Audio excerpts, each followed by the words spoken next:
What's going on, guys? The Comics Kid 2099 here. Today I want to talk to you about the final volume of X-Men Forever. X-Men Forever 2, Volume 3, Perfect World. This collects issues 11 through 16 of X-Men Forever 2, written by Chris Claremont with some writing assistance by Mark Sumerak and a whole bunch of artists involved in this book. We have Rodney Buscemi, Robert Atkins, Andy Smith, Ramon Rosanas, Greg Adams, Rick Ketchum, Sandu Florea, and Corey Hampshire.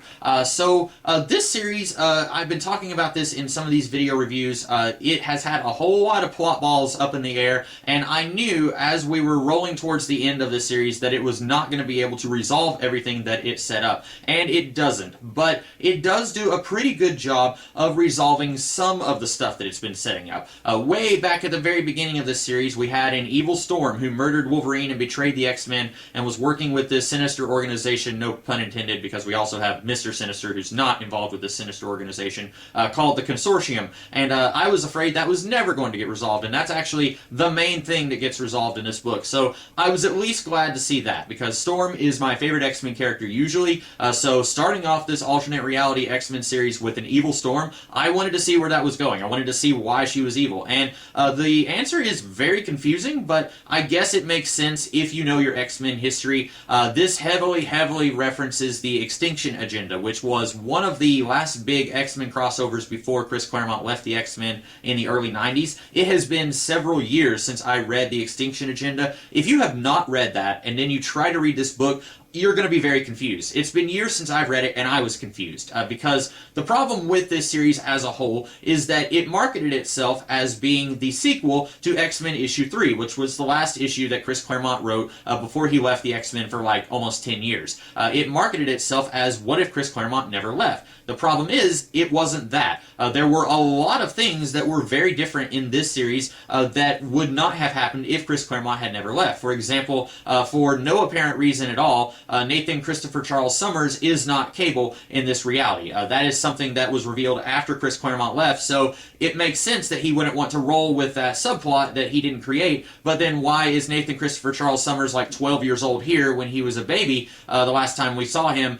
in the main 616 timeline that Chris Claremont was writing in? So there's lots of stuff that he would introduce here and then act like that was always part of the X-Men canon, when it's really just something that he's introducing just to make things a little bit different than they were in the main 616 timeline. So whenever he starts heavily retconning the events of Extinction Agenda, if you haven't read that story fairly recently, you could be forgiven for not being sure, okay, is this something that he's just adding now, or was that always part of the Extinction Agenda?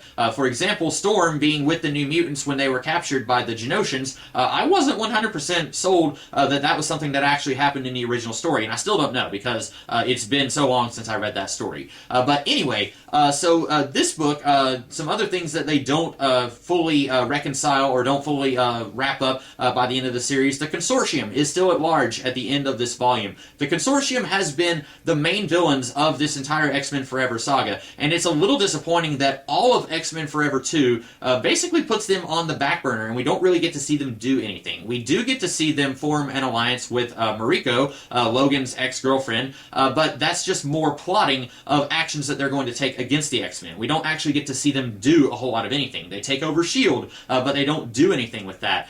You got Ziggy Trask, who's now basically in charge of S.H.I.E.L.D. They don't do anything with that. There's a whole lot of setting stuff up, which makes me think that Chris Claremont was told kind of last minute, hey guys, sorry, this series is going to be ending soon, you're going to have to wrap up everything that you can, and he does the best that he can, but there's still a whole lot here that I can tell he was planning for further down the line than what he was able to go. So the Consortium, really, if you look at all of X-Men Forever 2, after the space station explodes that kills Beast and Tony Stark at the end of the first X-Men Forever series, we don't get to see them do a whole lot.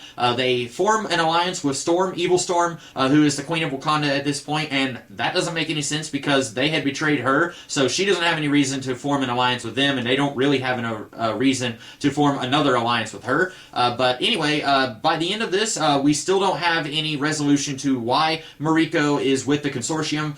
We are told why in the previous volume, but it's a dumb reason. Basically, she's upset at Jean Grey because she stole her man, even though in the main Marvel continuity, Mariko is the one who broke up with Wolverine. But apparently in this continuity, Mariko is upset that Jean was having a side fling with Wolverine, so she's now mad at all mutants because of what Jean Grey did. That is a really dumb reason for someone to turn to the dark side. Fortunately, this doesn't address that, but it also doesn't resolve any of that either. It sets all that stuff up in the previous volume and then doesn't do anything with it. Evil Wolverine clone that was created by Mr. Sinister, he's still out there somewhere. We still don't know what's going on with him because we're told, well, maybe he's dead, but it's a Wolverine clone with Wolverine's powers. Of course he's not dead. Mr. Sinister, he's still out there. This book even ends, like one of the very last pages is Dr. Hanover, who works with Nathaniel Essex. She is kidnapping young Nathan Christopher Charles Summers to bring to Mr. Sinister. That's really dumb because one of the Marauders, also working for Mr. Sinister, tried to kill Dr. Hanover, and she's still working with Mr. Sinister. So that's really stupid that she's still working with him. But this doesn't go anywhere. We know that Mr. Sinister is trying to resolve the whole mutant burnout thing. Also another thing that doesn't go anywhere. But we don't really know how Nathan Christopher Charles Summers is connected to mutant burnout. If he does provide a solution to that, we don't know. And this series could have gone twice as long as it did, and Claremont probably still wouldn't have solved anything about mutant burnout. That probably would have been a lot like the legacy virus that we got in the main 616 timeline that went for the entirety of the 1990s. This probably would have been a thing in the background that would have always been there. Claremont never would have said, okay, mutant burnout is solved, we're all good now. He wouldn't have done that, but it's okay if you forgot that mutant burnout was a thing because they weren't even talking about it in these last few volumes, and then suddenly, oh yeah, I forgot, Mr. Sinister, he's kidnapping Nathan. Why is he doing that? Oh yeah, because of mutant burnout.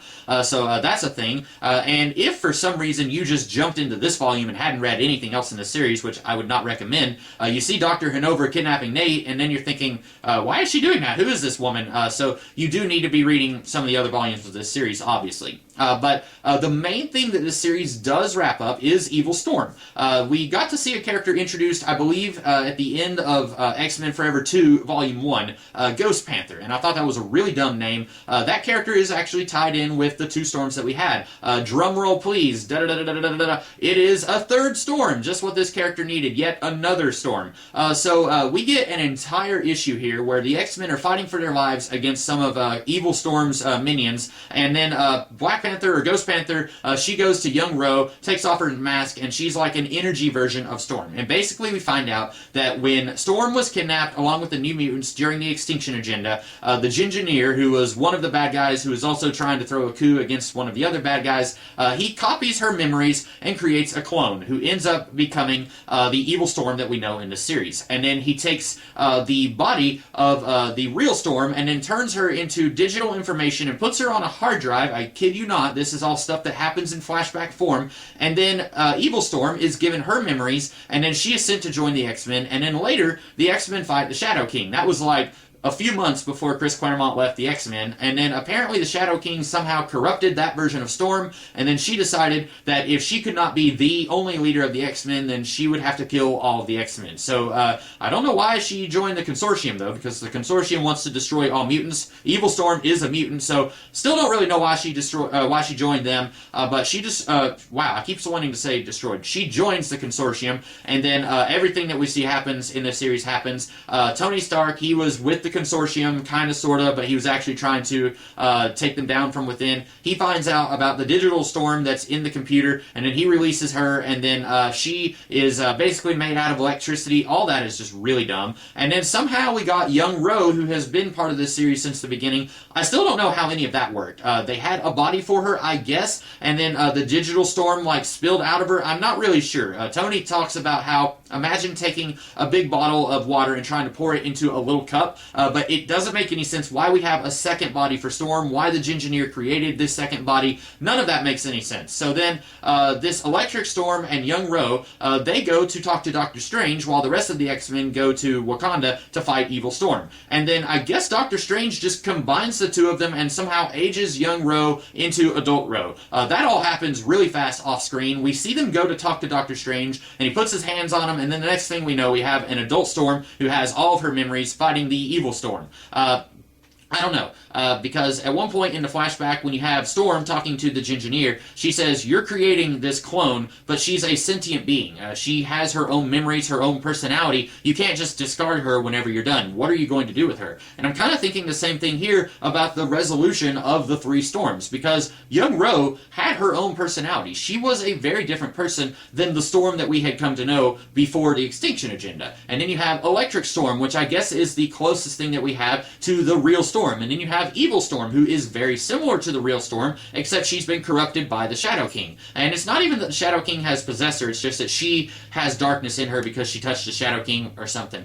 So anyway, you've got these three Storms, and young Ro is starting to develop her own personality that is separate and independent from the other two. And then they just combine her with Electric Storm, and I guess she's gone now. She's no longer a personality, she's no longer an entity.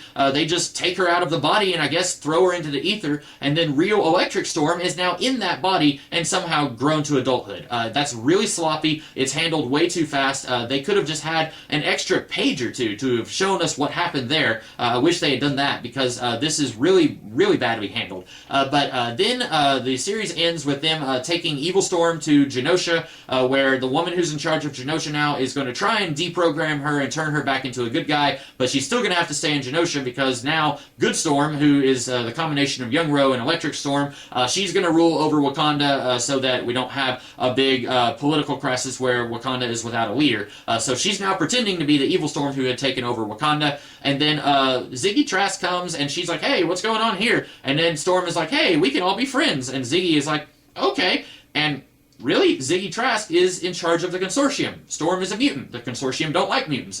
That's really dumb. That's just kind of thrown in there at the last minute. There's a whole lot of stuff here that this book tries to do, and yet there's so much stuff that this book fails to even mention or fails to even resolve. Remember when Magic was turned back into a bad guy and grown to adulthood? I wish they had never done that, because that was never once referenced after that happened. But there is so much stuff in this series. At one point, Thor is going to take Nightcrawler to Muir Island, and then they need Danny Moonstar there to try and save him, because Nightcrawler, with Rogue's powers, touched Thor and had way too much power, and then he's about to die, so they need Danny Moonstar there. That never happens. We are told that that's going to happen, but then we don't get to see it happen. We don't know if Nightcrawler is actually going to survive the events of the series. I'm guessing not. I don't know. And it's really bad writing whenever we have not seen Danny Moonstar once throughout this entire series, and then suddenly you're mentioning her like, "Oh yeah, we need Danny Moonstar's help to save Nightcrawler's life." I know why, because she was briefly a Valkyrie in the 1980s, but just the layman who's reading this series, even if you've read this entire series, you might not know who Danny Moonstar even is. A little bit of bad writing there. So overall, I would say that this tries to stick the landing. It mostly lands on its feet, but it stumbles quite a bit in trying to do the flip, if you want a metaphor for how this series ends. I do wish that it had gone just one more volume so that we could have had a little bit more resolution to all of the stuff that's been set up in this series, but sadly we did not. So those are my thoughts on X-Men Forever 2, Perfect World, and also my thoughts on the series as a whole. Not as bad as I thought it would be when I first started reading this series late last year. Remember, I got all of these books pretty cheap for a Black Friday deal, and I didn't really have a lot of expectations. I wasn't really confident that it was going to be great, and I don't think it ever was great, but I think it was quite a bit better than what I thought it would be. So I will probably be talking to you guys about another X-Men story next week, something else that's not connected to X-Men Forever. So in the meantime, I hope you guys will look forward to that video, and I will have other videos coming out throughout the rest of this week. So you guys have a great rest of the day. Catch you later.